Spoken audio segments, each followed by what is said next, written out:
In today's Poppy Breakdown video, we're going to be breaking down an Ed Sheeran Shape of You type beat that I made. If you've ever wanted to learn how to create a production similar to this using Logic stock plugins as well, by the way, for the majority of the production, then this is the video for you. My name is Joe Gorchi and I'm the music producer for Poppy Breakdowns. And if you are new to this channel, smash that subscribe button right now, as it is the best way to support the channel. So let's not waste any more time. Let's jump into Logic and let's break down this Ed Sheeran Shape of You type beat. Okay, so we are now in Logic, and this is a very exciting beat that I'm doing today because there's a lot of things I've done in here which I want to show you that you can maybe implement in your own productions going forward, but also there's a lot of Logic stock stuff going here as well. So for those of you who don't have any of the native instrument stuff that you're going to see in this video, there's a lot of cool stuff in here for you that you can use for yourself. Now, this is an Ed Sheeran Shape of You type beat. Very iconic, the song, for its simplicity and its percussive elements, but also the sound, the main melodic sound you hear throughout the song.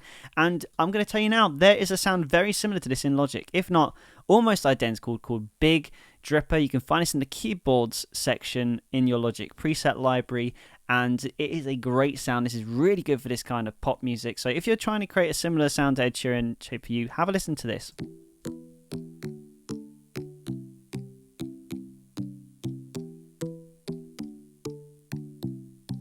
So, not identical, but really happy with the similarities and the texture of it, so I added it in. And the only thing that I wanted to add as well was just something a little bit more melodic to go on in the background, just to give it a little bit more movement in the chords. And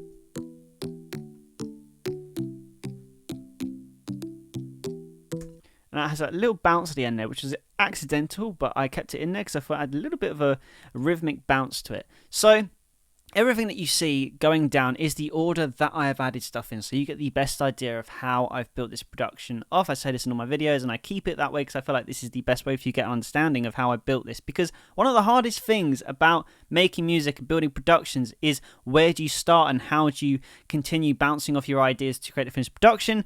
So hopefully by you seeing how I've actually built this track up will give you the best idea of how you can do it for yourself. So the next thing I added was a kick. I sampled this in from Splice, just to layer it. And then I loaded this with empty kit, which is a mixture of some different sounds, which these are all Logic, by the way, these drums here.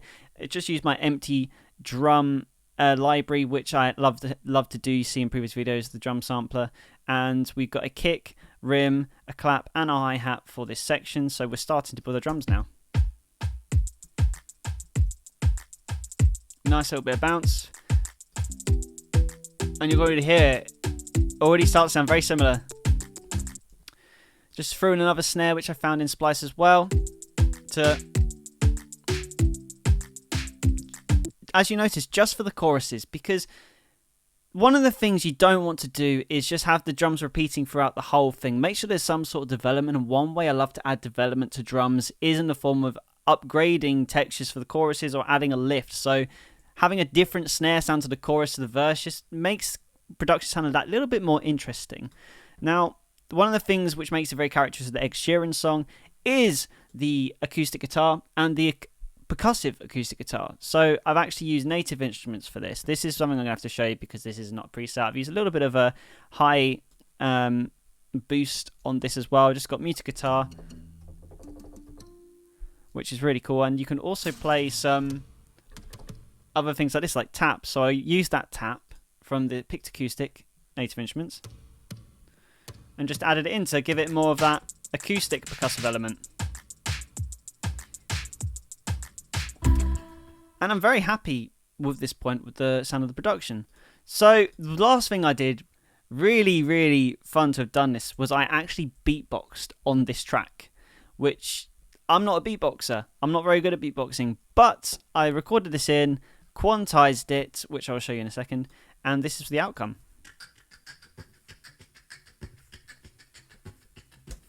I wanted to have a real bounce to it, so I added a stereo delay, firstly, with a 30% left, 30% right. This is how it comes when you open it, so this is the exact effect that I used. Then I've got my favourite ROM reverb by Native Instruments, where I've got a very small room, 0.36 seconds, 50% mix, slight low and high cut, so it's really boxy soundy. So again, like beatboxing, boxy, there's a pun in there somewhere.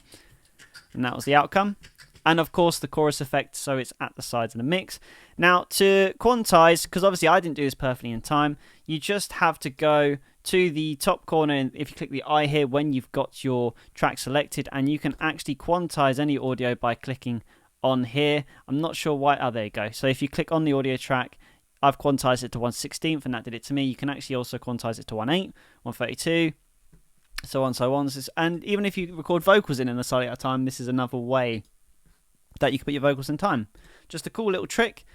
So again, just click when you got your track selected with the audio that you want to put in time with the tempo, just click the eye in the circle in the top corner, make sure your audio is selected, and you can hit quantize, and you can literally magically put your audio in time with the metronome. It's very, very handy to know. So the next thing was the bass. The bass, again, wanted to keep it simple. I built it around 808s and also a 90 stereo synth. These are all Logic presets, by the way. The 808 bass, destroyed 808 bass, and the 90 stereo synth bass can all be found if you go into the preset library. So this is the first bass I added in. Then I wanted something a bit more dirty, so I actually added the destroyed 808 bass in. Sounds horrible, but everything's about context. You'll have a listen in a second. It actually complements the chorus. And then a 90 stereo synth bass as well, which is just holding down the root note, just to cover in the gaps when the bass isn't playing, so the production sound a little bit more fuller, because we don't really have a huge amount going on here. So the bass and the main hook melody synth of the song just playing off each other.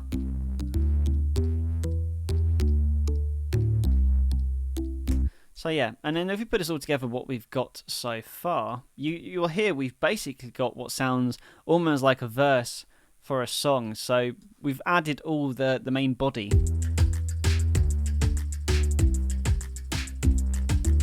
I don't have the destroyed 808 bass in the verses, because then it just sticks up too much. You've got to remember there's more stuff layered here as well, but that's the main premise that we have so far.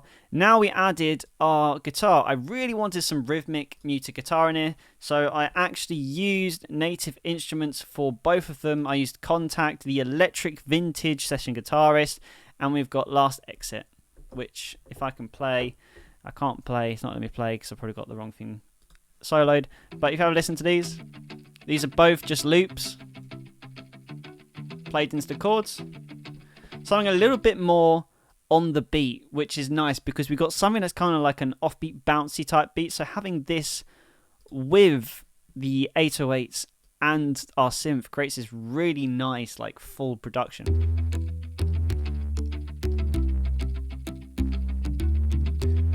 Where's it go? Cool. So at that point, there's just a couple more elements need adding. Firstly, the pads, because I always like to add ambience to tracks. So I just kept it simple. The cinematic, suspense, and the cloud shimmer, both, again, Logic presets, just holding down the root note of this, which is a G. So the song is in the key of G major. I've got an octave playing above. If you ever want to just quickly put an octave in, you can do what I did, just copy and paste, make another track. And then if you hold down the Option key on your Mac keyboard and then hit the arrow, you can actually adjust by semitones your software instrument. So if you have a listen to this.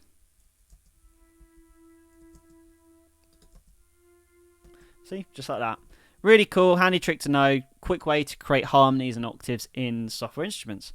And the last thing that has been added for this production day, because I needed something else to cover the low end, so I wanted to have sort of like a voxy sounding synth. So I went to Glaze. You've seen this in a lot of videos recently because I loved this. If I recommend that you spend your money on something, especially for pop music, Glaze Contact Player Series is the software instrument I highly recommend you get.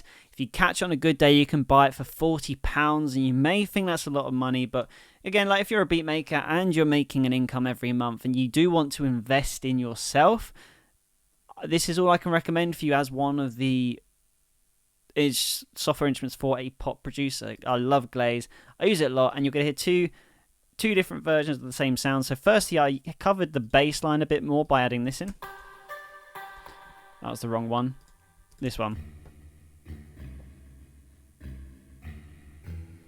just again copying the 808, add a little bit of body, and it sounds great. It's really warm and reverberant as well. And the spoiler I gave is I also wanted a different melody, a counter melody to our big dripper melody that we've got going here. So after the chorus, when the beat drops, so to speak, you get this really cool like hook. So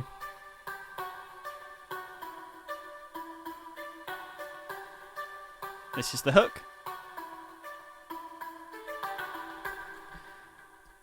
And when it's played with this, it just sounds amazing.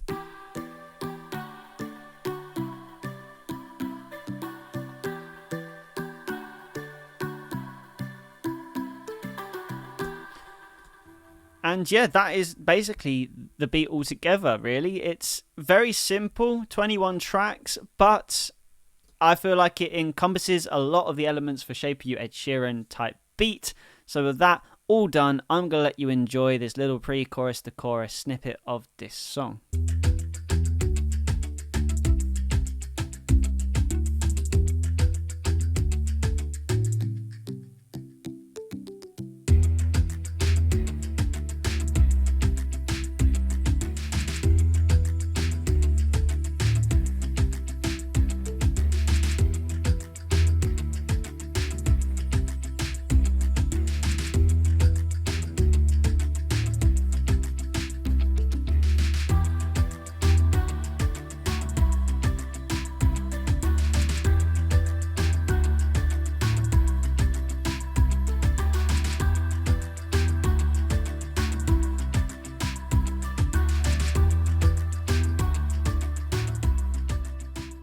So there you go, guys. That is my Ed Sheeran Shape of You type beat. If you enjoyed this video, smash that subscribe button right now, as it's the best way to support the channel. I'm trying to get this channel to 1,000 subscribers as quick as possible. I think we can do it. If you want to watch more of my content, I will leave a link below to my YouTube channel, so you can go check out every single other one of my pop beat breakdown videos, including some more Ed Sheeran type beat breakdowns that I have done. Thank you for watching though. Keep making music, and I will see you in the next video.